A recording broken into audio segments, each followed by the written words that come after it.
क्यों व्यर्थ चिंता करते हो, किससे व्यर्थ डरते हो। कौन तुम्हें मार सकता है। आत्मा न पैदा होती है न मरती है। जो हुआ वह अच्छा ही हुआ, जो हो रहा है वह अच्छा ही हो रहा है, जो होगा वह भी अच्छा ही होगा। तुम भूत का पश्चाताप न करो, भविष्य की चिंता न करो। वर्तमान चल रहा है, वर्तमान में रहकर जीवन जीना ही सार्थक है। तुम्हारा क्या गया जो तुम रोते हो। तुम क्या लेकर आए थे जिसके खो जाने का तुम पश्चाताप करते हो। तुमने क्या पैदा किया था जिसका नाश हो गया। तुम कुछ भी लेकर नहीं आए, जो कुछ भी लिया यहीं से लिया, जो कुछ दिया यहीं पर दिया। खाली हाथ आए, खाली हाथ ही चले।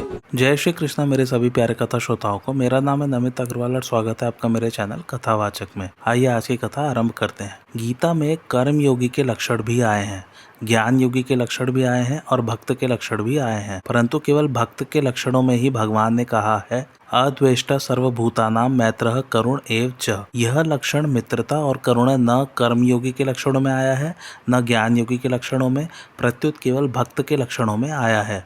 कर्मयोगी और ज्ञान योगी में समता तो होती है पर मित्रता और करुणा नहीं होती, परंतु भक्त में आरंभ से ही मित्रता और करुणा होती है। भक्त की दृष्टि में संपूर्ण प्राणी समग्र भगवान का अंग होने से अपने प्रभु ही हैं। फिर कौन बैर करे, किससे करे और क्यों करे। उदाहरण के लिए किसी को राम प्रिय है, किसी को कृष्ण प्रिय है, किसी को शंकर प्रिय है, तो इष्ट अलग अलग होने पर भी वे सब भक्त परस्पर एक हो सकते हैं, पर सब ज्ञान योगी परस्पर एक नहीं हो सकते। अगर भक्त और ज्ञान योगी परस्पर मिले तो भक्त ज्ञान योगी का जितना आदर करेगा उतना ज्ञान योगी भक्त का नहीं कर सकेगा। श्री रामचरितमानस के आरंभ में गोस्वामी तुलसीदास जी महाराज सज्जनों के साथ साथ दुष्टों की भी वंदना करते हैं और सच्चे भाव से करते हैं। ऐसा भक्त ही कर सकता है, ज्ञान योगी नहीं। यद्यपि ज्ञान योगी का किसी से कभी किंचित मात्र भी वैर नहीं होता, तथापि इसमें स्वाभाविक उदासीनता तटस्थता रहती है। विवेक मार्ग अर्थात ज्ञान में वैराग्य की मुख्यता रहती है और वैराग्य रूखा होता है। इसलिए ज्ञान योगी में भीतर से कठोरता न होने पर भी वैराग्य उदासीनता के कारण बाहर से कठोरता प्रतीत होती है। सुख लेने में कठोरता रहती है और सुख देने में कोमलता रहती है।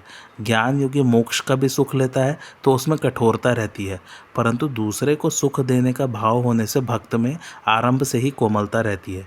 भक्त के मन में बैरी से भी द्वेष नहीं होता। ज्ञान योगी पिता की तरह होता है और भक्त माँ की तरह, इसलिए भक्त में करुणा ज्यादा होती है। भक्त द्वेष भाव से रहित होता है।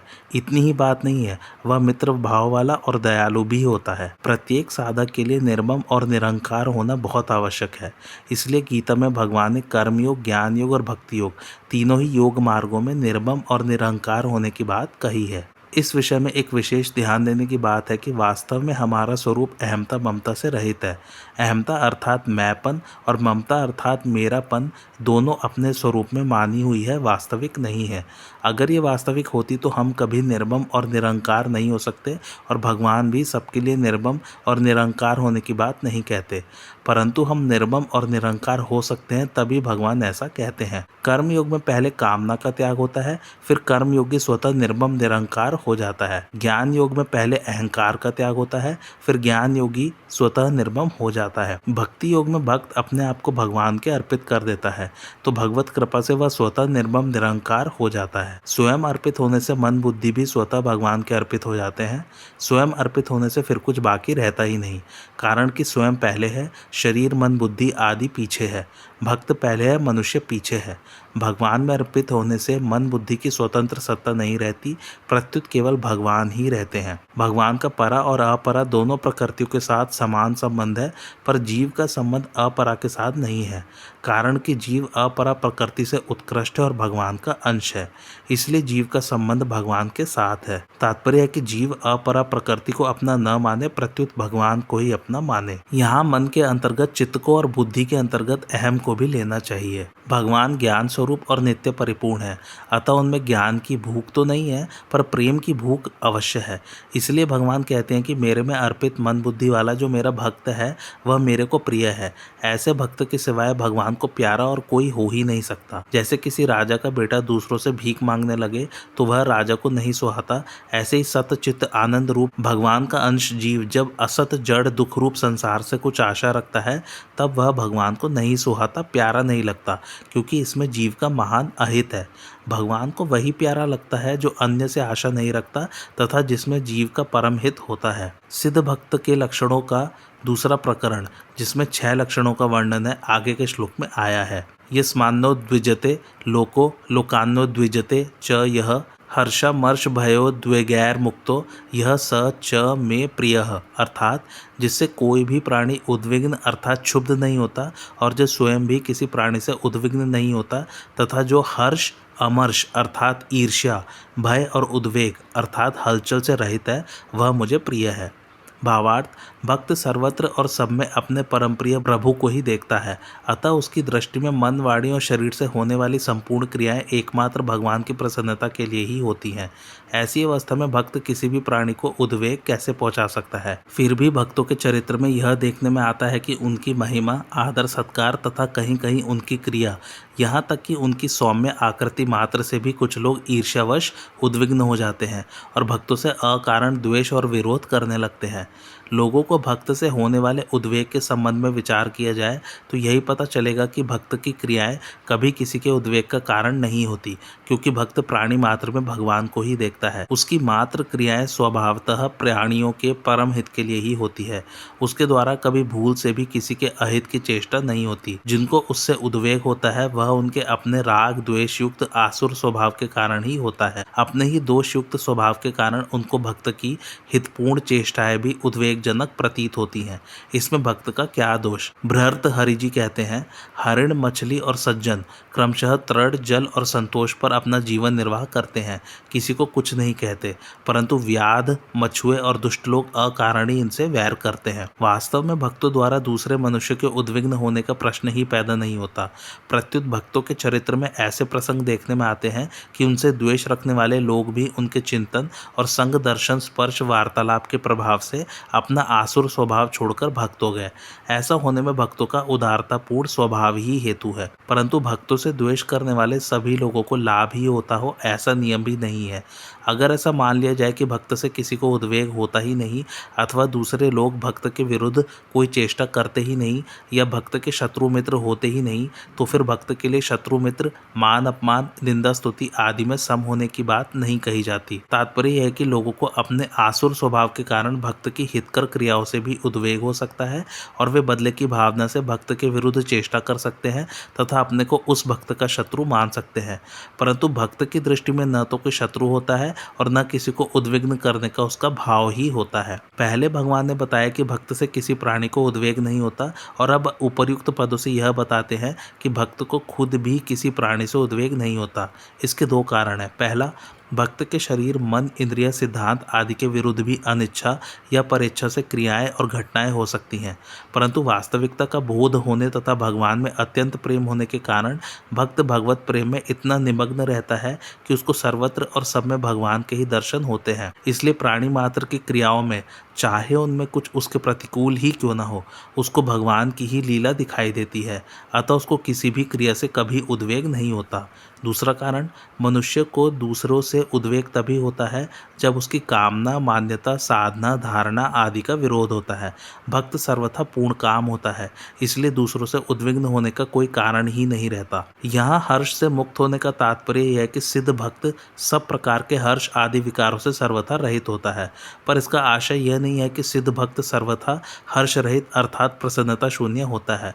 प्रत्युत उसकी प्रसन्नता तो नित्य एक रस, विलक्षण और अलौकिक होती होती है। हाँ, उसकी प्रसन्नता सांसारिक पदार्थों के संयोग वियोग से उत्पन्न क्षणिक, नाशवान तथा घटने बढ़ने वाली नहीं होती।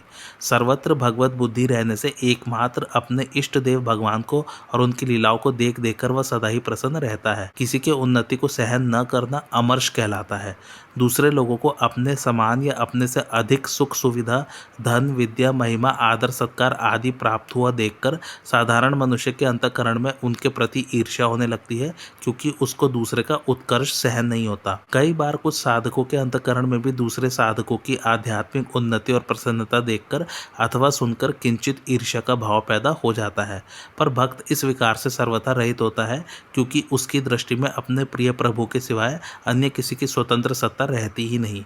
फिर वह किसके प्रति अमर्ष करे और क्यों करे? अगर साधक के हृदय में दूसरों की आध्यात्मिक उन्नति देखकर ऐसा भाव पैदा होता है कि मेरी भी ऐसी ही आध्यात्मिक उन्नति हो, तो यह भाव उसके साधन में सहायक होता है। परंतु अगर साधक के हृदय में ऐसा भाव पैदा हो जाए कि इसकी उन्नति क्यों हो गई, तो ऐसे दुर्भाव के कारण उसके हृदय में अमर्ष का भाव पैदा हो जाएगा, जो उसे पतन की ओर ले जाने वाला होगा। इष्ट के वियोग और अनिष्ट के संयोग की आशंका से होने वाले विकार को भय कहते हैं।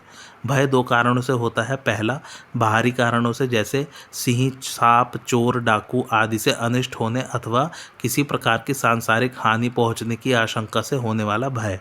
और दूसरा, भीतरी कारणों से, जैसे चोरी, झूठ, कपट, व्यभिचार आदि शास्त्र विरुद्ध भाव तथा आचरणों से होने वाला भय। सबसे बड़ा भय मौत का होता है। विवेकशील कहे जाने वाले पुरुषों को भी प्रायः मौत का भय बना रहता है। साधक को भी प्रायः सत्संग, भजन, ध्यान आदि साधनों से शरीर के क्रश होने आदि का भय रहता है। उसको कभी कभी यह भय भी होता है कि संसार से सर्वथा वैराग्य हो जाने पर मेरे शरीर और परिवार का पालन कैसे होगा। साधारण मनुष्य को अनुकूल वस्तु की प्राप्ति में बाधा पहुंचाने वाले अपने से बलवान मनुष्य से भय होता है। ये सभी भय केवल शरीर के आश्रय से ही पैदा होते हैं। भक्त सर्वथा भगवत चरणों के आश्रित रहता है, इसलिए वह सदा सर्वदा भय रहित होता है। साधक को भी तभी तक भय रहता है जब तक वह सर्वथा भगवत चरणों के आश्रित नहीं हो जाता। सिद्ध भक्त को तो सदा सर्वत्र अपने प्रिय प्रभु की लीला ही दिखती है, फिर भगवान की लीला उसके हृदय में भय कैसे पैदा कर सकती है। मन का एक रूप न रहकर हलचल युक्त हो जाना उद्वेग कहलाता है। पहली बार उद्वेग की बात कहकर भगवान ने यह बताया कि भक्त की कोई भी क्रिया उसकी ओर से किसी मनुष्य के उद्वेग का कारण नहीं बनती।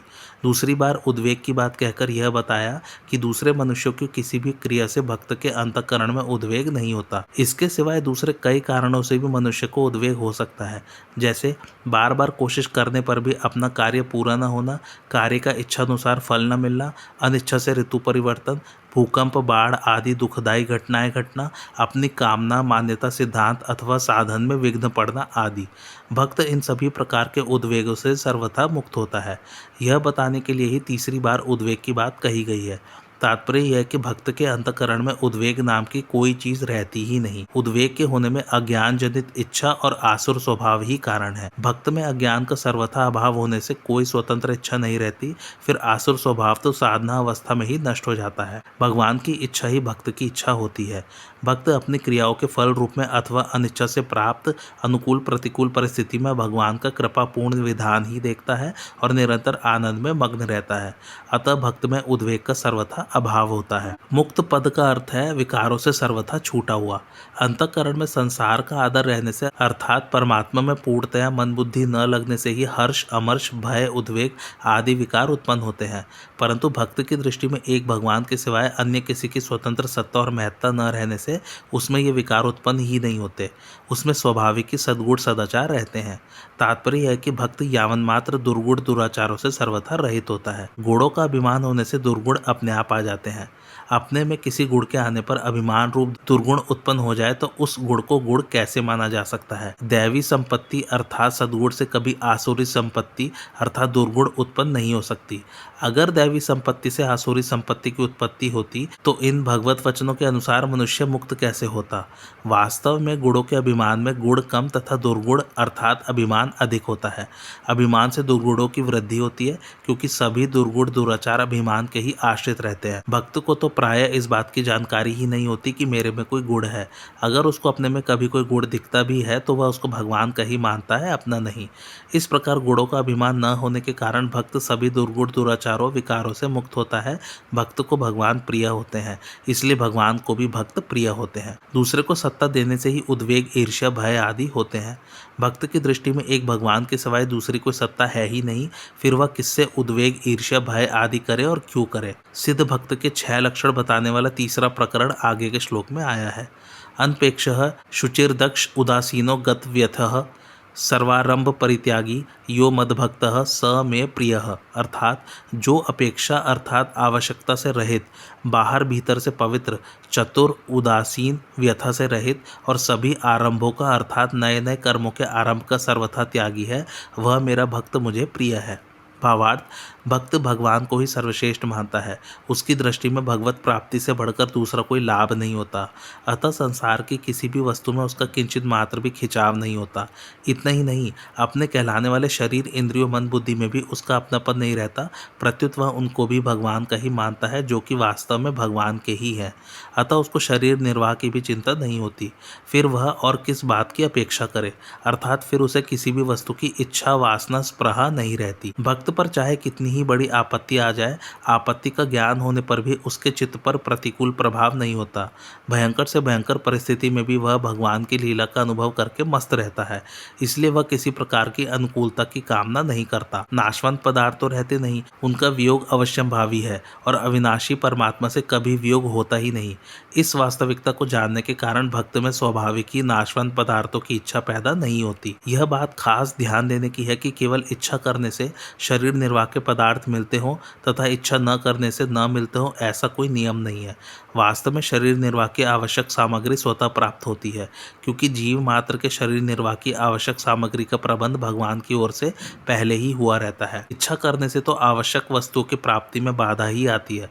अगर मनुष्य किसी वस्तु को अपने लिए अत्यंत आवश्यक समझकर वह वस्तु कैसे मिले, कहाँ मिले, कब मिले, ऐसी प्रबल इच्छा को अपने अंतःकरण में पकड़े रहता है, तो उसकी उस इच्छा का विस्तार नहीं हो पाता है, अर्थात उसकी वह इच्छा दूसरे लोगों के अंतःकरण तक नहीं पहुंच पाती। इस कारण दूसरे लोगों के अंतःकरण में उस आवश्यक वस्तु को देने की इच्छा या प्रेरणा नहीं होती। प्रायः देखा जाता है कि लेने की प्रबल इच्छा रखने वाले यानी कि चोर आदि को कोई देना नहीं चाहता। इसके विपरीत किसी वस्तु की इच्छा न रखने वाले विरक्त, त्यागी और बालक की आवश्यकताओं का अनुभव अपने आप दूसरों को होता है और दूसरे उनके शरीर निर्वाह का अपने आप प्रसन्नता पूर्वक प्रबंध करते हैं। इससे यह सिद्ध हुआ कि इच्छा न करने से जीवन निर्वाह की आवश्यक वस्तुएं बिना मांगे स्वतः मिलती हैं। अतः वस्तु की इच्छा करना केवल मूर्खता और अकारण दुख पाना ही है। सिद्ध भक्त को तो अपने कहे जाने वाले शरीर की भी अपेक्षा नहीं होती, इसलिए वह सर्वथा निरपेक्ष होता है। किसी किसी भक्त को तो इसकी भी अपेक्षा नहीं होती कि भगवान दर्शन दे। भगवान दर्शन दे तो आनंद, न दे तो आनंद। वह तो सदा भगवान की प्रसन्नता और कृपा को देखकर मस्त रहता है। ऐसे निरपेक्ष भक्त के पीछे पीछे भगवान भी घूमा करते हैं। भगवान स्वयं कहते हैं, जो निरपेक्ष अर्थात किसी की अपेक्षा न रखने वाला, निरंतर मेरा मनन करने वाला, शांत, द्वेष रहित और सबके प्रति समान दृष्टि रखने वाला है, उस महात्मा के पीछे पीछे मैं सदा यह सोचकर घूमा करता हूँ कि उसकी चरण रज मेरे ऊपर पड़ जाए और मैं पवित्र हो जाऊं। किसी वस्तु की इच्छा को लेकर भगवान की भक्ति करने वाला मनुष्य वस्तुतः उस इच्छित वस्तु का ही भक्त होता है, क्योंकि वस्तु की ओर लक्ष्य रहने से वह वस्तु के लिए ही भगवान की भक्ति करता है, न कि भगवान के लिए। परंतु भगवान की यह उदारता है कि उसको भी अपना भक्त मानते हैं, क्योंकि वह इच्छित वस्तु के लिए किसी दूसरे पर भरोसा न रखकर अर्थात केवल भगवान पर भरोसा रखकर ही भजन करता है। इतना ही नहीं, भगवान भक्त ध्रुव की तरह उस अर्थार्थी भक्त की इच्छा पूरी करके उसको सर्वथा निष्प्रह भी बना देते हैं। शरीर में अहमता, ममता यानी कि मैं मेरापन न रहने से भक्त का शरीर अत्यंत पवित्र होता है। अंतःकरण में राग, द्वेष, हर्ष, शोक, काम, क्रोध आदि विकारों के न रहने से उसका अंतःकरण भी अत्यंत पवित्र होता है। ऐसे बाहर भीतर से अत्यंत पवित्र भक्त के दर्शन, स्पर्श, वार्तालाप और चिंतन से दूसरे लोग भी पवित्र हो जाते हैं। तीर्थ सब लोगों को पवित्र करते हैं, किंतु ऐसे भक्त तीर्थों को भी तीर्थत्व प्रदान करते हैं, अर्थात तीर्थ भी उनके चरण स्पर्श से पवित्र हो जाते हैं। पर भक्तों के मन में ऐसा अहंकार नहीं होता। ऐसे भक्त अपने हृदय में विराजित पवित्रों को भी पवित्र करने वाले भगवान के प्रभाव से तीर्थों को भी महातीर्थ बनाते हुए विचरण करते हैं।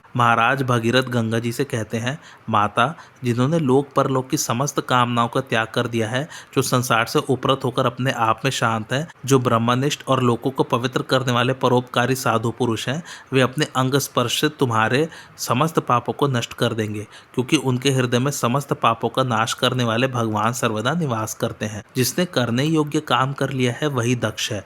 मानव जीवन का उद्देश्य भगवत प्राप्ति ही है, इसी के लिए मनुष्य शरीर मिला है। अतः जिसने अपना उद्देश्य पूरा कर लिया अर्थात भगवान को प्राप्त कर लिया, वही वास्तव में दक्ष अर्थात चतुर है। भगवान कहते हैं, विवेकियों के विवेक और चतुरों की चतुराई की पराकाष्ठा इसी में है कि वे इस विनाशी और असत्य शरीर के द्वारा मुझ अविनाशी एवं सत्य तत्व को प्राप्त कर लें। सांसारिक चतुराई वास्तव में दक्षता नहीं है।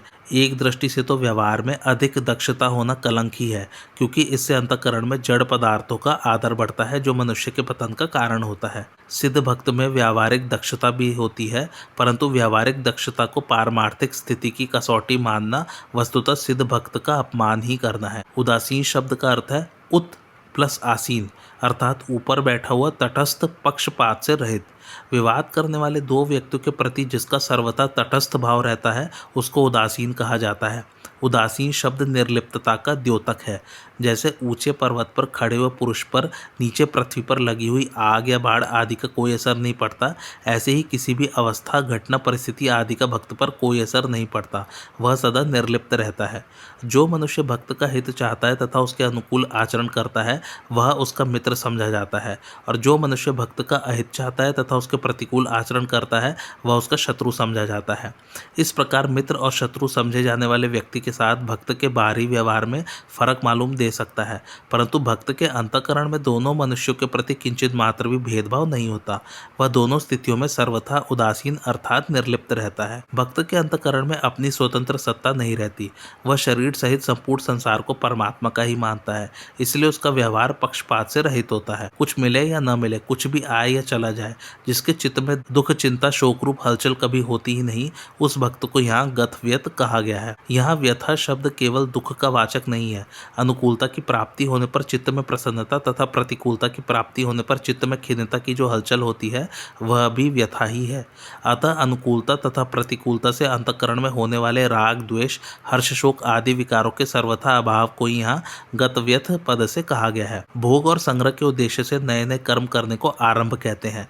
जैसे सुख भोग के उद्देश्य से घर में नई नई चीजें इकट्ठी करना, वस्त्र खरीदना, रुपए बढ़ाने के उद्देश्य से नई नई दुकानें खोलना, नया व्यापार शुरू करना आदि। भक्त भोग और संग्रह के लिए किए जाने वाले मात्र कर्मों का सर्वथा त्यागी होता है। जिसका उद्देश्य संसार का है और जो वर्ण, आश्रम, विद्या, बुद्धि, योग्यता, पद, अधिकार आदि को लेकर अपने में विशेषता देखता है, वह भक्त नहीं होता। भक्त भगवनिष्ठ होता है। अतः उसके कहलाने वाले शरीर, इंद्रिय, मन, बुद्धि, क्रिया, फल आदि सब भगवान के अर्पित होते हैं। वास्तव में इन शरीर आदि के मालिक भगवान ही है। प्रकृति और प्रकृति का कार्य मात्र भगवान का है। अतः भक्त एक भगवान के सिवाय किसी को भी अपना नहीं मानता। वह अपने लिए कभी कुछ नहीं करता। उसके द्वारा होने वाले मात्र कर्म भगवान की प्रसन्नता के लिए ही होते हैं। धन, संपत्ति, सुख, आराम, मान बढ़ाई आदि के लिए किए जाने वाले कर्म उसके द्वारा कभी होते ही नहीं। जिसके भीतर परमात्म तत्व की प्राप्ति की ही सच्ची लगन लगी है, वह साधक चाहे किसी भी मार्ग का क्यों न हो, भोग भोगने और संग्रह करने के उद्देश्य से वह कभी कोई नया कर्म आरंभ नहीं करता। भगवान में स्वाभाविक ही इतना महान आकर्षण है कि भक्त स्वतः उनकी ओर खिंच जाता है, उनका प्रेमी हो जाता है। ज्ञान के द्वारा जिनकी चित्त जड़ ग्रंथि कट गई है, ऐसे आत्माराम मुनिगण भी भगवान की निष्काम भक्ति किया करते हैं, क्योंकि भगवान के गुण ही ऐसे हैं कि वे प्राणियों को अपनी ओर खींच लेते हैं। यहाँ प्रश्न हो सकता है कि अगर भगवान में इतना महान आकर्षण है तो सभी मनुष्य भगवान की ओर क्यों नहीं खिंच जाते, उनके प्रेमी क्यों नहीं हो जाते। वास्तव में देखा जाए तो जीव भगवान का ही अंश है, अतः उसका भगवान की ओर स्वतः स्वाभाविक आकर्षण होता है। परंतु जो भगवान वास्तव में अपने हैं, उनको तो मनुष्य ने अपना माना नहीं, और जो मन, बुद्धि, इंद्रिय, शरीर, कुटुंब आदि अपने नहीं है, उनको उसने अपना मान लिया। इसलिए वह शारीरिक निर्वाह और सुख की कामना से सांसारिक भोगों की ओर आकृष्ट हो गया तथा अपने अंशी भगवान से विमुख हो गया। फिर भी उसकी यह दूरी वास्तविक नहीं माननी चाहिए, कारण कि नाशवान भोगों की ओर आकृष्ट होने से उसकी भगवान से दूरी दिखाई तो देती है, पर वास्तव में दूरी है नहीं, क्योंकि उन भोगों में में भी तो सर्वव्यापी भगवान परिपूर्ण है, परंतु इंद्रियों के विषयों में अर्थात भोगों में ही आसक्ति होने के कारण उसको उनमें छिपे भगवान दिखाई नहीं देते। जब इन नाशवान भोगों की ओर उसका आकर्षण नहीं रहता, तब वह स्वतः ही भगवान की ओर खिंच जाता है। संसार में किंचित मात्र भी आसक्ति न रहने से भक्त का एकमात्र भगवान में स्वतः प्रेम होता है। ऐसे अनन्य प्रेमी भक्त को भगवान मद्भक्त कहते हैं। जिस भक्त का भगवान में अनन्य प्रेम है वह भगवान को प्रिय होता है। अमुक वस्तु आदि न हो तो काम कैसे चलेगा, यह अपेक्षा भक्त में नहीं होती। भक्त की दृष्टि में सब कुछ भगवान ही भगवान है, फिर वह किसकी अपेक्षा रखे। भक्त का दर्शन, स्पर्श, भाषण दूसरों को शुद्ध करने वाला होता है। उसके शरीर का स्पर्श करने वाली हवा भी शुद्ध होती है।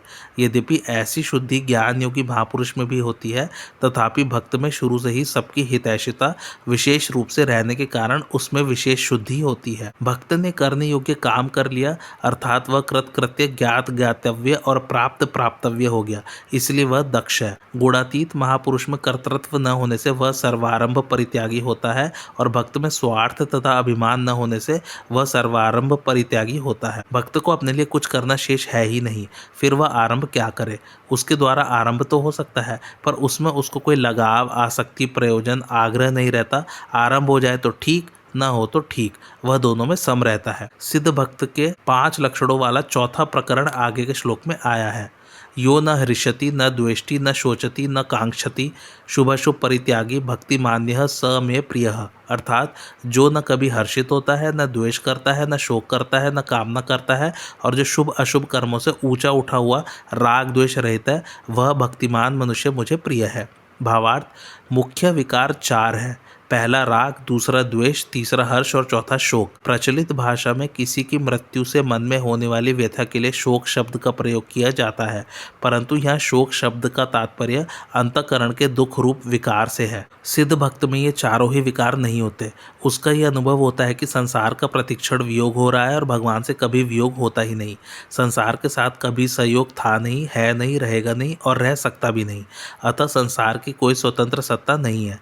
इस वास्तविकता का अनुभव कर लेने के बाद भक्त का केवल भगवान के साथ अपने नित्य सिद्ध संबंध का अनुभव अटल रूप से रहता है। इस कारण उसका अंतःकरण राग द्वेष आदि विकारों से सर्वथा मुक्त होता है। भगवान का साक्षात्कार होने पर ये विकार सर्वथा मिट जाते हैं।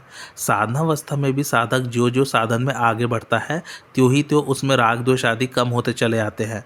जो कम होने वाला होता है वह मिटने वाला भी होता है। अतः जब साधनावस्था में ही विकार कम होने लगते हैं, तब सहज ही ये अनुमान लगाया जा सकता है कि सिद्धावस्था में भक्त में ये विकार नहीं रहते, पूर्णतया मिट जाते हैं। हर्ष और शोक दोनों राग द्वेष के ही परिणाम है। जिसके प्रति राग होता है उसके संयोग से, और जिसके प्रति द्वेष होता है उसके वियोग से हर्ष होता है।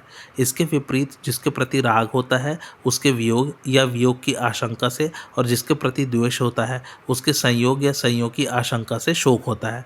सिद्ध भक्त में राग द्वेष का अत्यंता भाव होने से स्वतः एक साम्यावस्था निरंतर रहती है, इसलिए वह विकारों से सर्वथा रहित होता है। जैसे रात्रि के समय अंधकार में दीपक जलाने की कामना होती है, दीपक जलाने से हर्ष होता है, दीपक बुझाने वाले के प्रति द्वेष या क्रोध होता है, और पुनः दीपक कैसे जले ऐसी चिंता होती है। रात्रि होने से ये चारों बातें होती हैं, परंतु मध्याह्न का सूर्य तपता हो तो दीपक जलाने की कामना नहीं होती, दीपक जलाने से हर्ष नहीं होता, दीपक बुझाने वाले के प्रति द्वेष या क्रोध नहीं होता, और अंधेरा न होने से प्रकाश के अभाव की चिंता भी नहीं होती। इसी प्रकार भगवान से विमुख और संसार के सम्मुख होने से शरीर निर्वाह और सुख के लिए अनुकूल पदार्थ, परिस्थिति आदि के मिलने की कामना होती है। इनके मिलने पर हर्ष होता है, इनकी प्राप्ति में बाधा पहुंचाने वाले के प्रति द्वेष या क्रोध होता है, और इनके न मिलने पर कैसे मिले ऐसी चिंता होती है। परंतु जिसको मध्याह्न के सूर्य की तरह भगवत प्राप्ति हो गई है, उसमें ये विकार कभी नहीं रहते, वह पूर्ण काम हो जाता है। अतः उसको संसार की कोई आवश्यकता नहीं रहती। ममता, आसक्ति और फलेच्छा से रहित होकर ही शुभ कर्म करने के कारण भक्त के कर्म अकर्म हो जाते हैं। इसलिए भक्त को शुभ कर्मों का भी त्यागी कहा गया है। राग द्वेष का सर्वथा अभाव होने के कारण उससे अशुभ कर्म होते ही नहीं। अशुभ कर्मों के होने में कामना, ममता, आसक्ति ही प्रधान कारण है, और भक्त में इनका सर्वथा अभाव होता है, इसलिए उसको अशुभ कर्मों का भी त्यागी कहा गया है। भक्त शुभ कर्मों से तो राग नहीं करता और अशुभ कर्मों से द्वेष नहीं करता। उसके द्वारा स्वाभाविक शास्त्र विहित शुभ कर्मों का आचरण और अशुभ कर्मों का त्याग होता है, राग द्वेष पूर्वक नहीं। राग द्वेष का सर्वथा त्याग करने वाला ही सच्चा त्यागी है। मनुष्य को कर्म नहीं बांधते, प्रत्युत कर्मों में राग द्वेष ही बांधते हैं। भक्त भक्त के संपूर्ण कर्म राग द्वेष रहित होते हैं, इसलिए वह शुभाशुभ संपूर्ण कर्मों का परित्यागी है। भक्त की भगवान में अत्यधिक प्रियता रहती है, उसके द्वारा स्वतः स्वाभाविक भगवान का चिंतन स्मरण भजन होता रहता है। ऐसे भक्त को यहाँ भक्तिमान कहा गया है। भक्त का भगवान में अनन्य प्रेम होता है, इसलिए वह भगवान को प्रिय होता है। हर्ष और शोक, राग और द्वेष ये द्वंद्व है। भक्त में कोई द्वंद्व नहीं रहता, वह निर्द्वंद हो जाता है। नारद भक्ति सूत्र में भी आया है, जिस भक्ति के प्राप्त होने पर भक्त न तो किसी वस्तु की इच्छा करता है, न शोक करता है, न द्वेष करता है, न किसी वस्तु में आसक्त होता है और न उसे किसी वस्तु की प्राप्ति में हर्ष होता है। अब आगे के 2 श्लोकों में सिद्ध भक्त के 10 लक्षणों वाला 5वां और अंतिम प्रकरण कहते हैं। समः शत्रौ च मित्रे च तथा मानापमानयोः शीतोष्ण सुख दुखेषु समः संग विवर्जितः तुल्य निंदा स्तुतिर्मौनी संतुष्टो येन केंचित अनिकेतः स्थिर मतिर्भक्तिमान में प्रियो नरः। अर्थात जो शत्रु और मित्र में तथा मान अपमान में सम है और शीत उष्ण शरीर की अनुकूलता प्रतिकूलता तथा सुख दुख मन बुद्धि के अनुकूलता प्रतिकूलता में सम है एवं आसक्ति रहित है, और जो निंदा स्तुति को समान समझने वाला मननशील, जिस किसी प्रकार से भी शरीर का निर्वाह होने न होने में संतुष्ट, रहने के स्थान तथा शरीर में ममता आसक्ति से रहित और स्थिर बुद्धि वाला है, वह भक्तिमान मनुष्य मुझे प्रिय है। भावार्थ, यहाँ भगवान ने भक्त में व्यक्तियों के प्रति होने वाली समता का वर्णन किया है। सर्वत्र भगवत बुद्धि होने तथा राग द्वेष से रहित होने के कारण सिद्ध भक्त का किसी के भी प्रति शत्रु मित्र का भाव नहीं रहता। लोग ही उसके व्यवहार में अपने स्वभाव के अनुसार अनुकूलता या प्रतिकूलता को देखकर उसमें मित्रता या शत्रुता का आरोप कर लेते हैं। साधारण लोगों का तो कहना ही क्या है, सावधान रहने वाले साधकों का भी उस सिद्ध भक्त के प्रति मित्रता और शत्रुता का भाव हो सकता है, परंतु भक्त अपने आप में सदैव पूर्णतया सम रहता है। उसके हृदय में कभी किसी के प्रति शत्रु मित्र का भाव उत्पन्न नहीं होता। मान लिया जाए कि भक्त के प्रति शत्रुता और मित्रता का भाव रखने वाले 2 व्यक्तियों में धन के बंटवारे से संबंधित कोई विवाद हो जाए और उसका निर्णय कराने के लिए वे भक्त के पास जाएं, तो भक्त धन का बंटवारा करते समय शत्रु भाव वाले व्यक्ति को कुछ अधिक और मित्र भाव वाले व्यक्ति को कुछ कम धन देगा।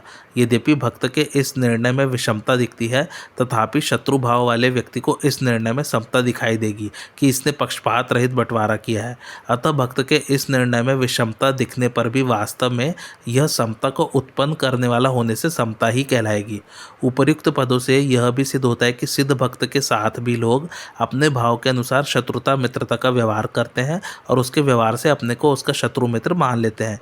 इसलिए उसे यहाँ शत्रु मित्र से रहित न कहकर शत्रु मित्र में सम कहा गया है। मान अपमान परकृत क्रिया है जो शरीर के प्रति होती है। भक्त की अपने कहलाने वाले शरीर में न तो अहमता होती है न ममता, इसलिए शरीर का मान अपमान होने पर भी भक्त के अंतःकरण में कोई विकार अर्थात हर्ष शोक पैदा नहीं होता। वह नित्य निरंतर समता में स्थित रहता है।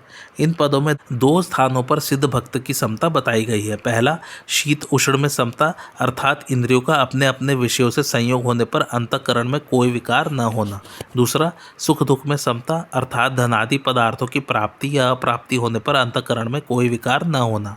शीतोष्ण शब्द का अर्थ सर्दी गर्मी होता है। सर्दी गर्मी त्वगिंद्रिय के विषय है।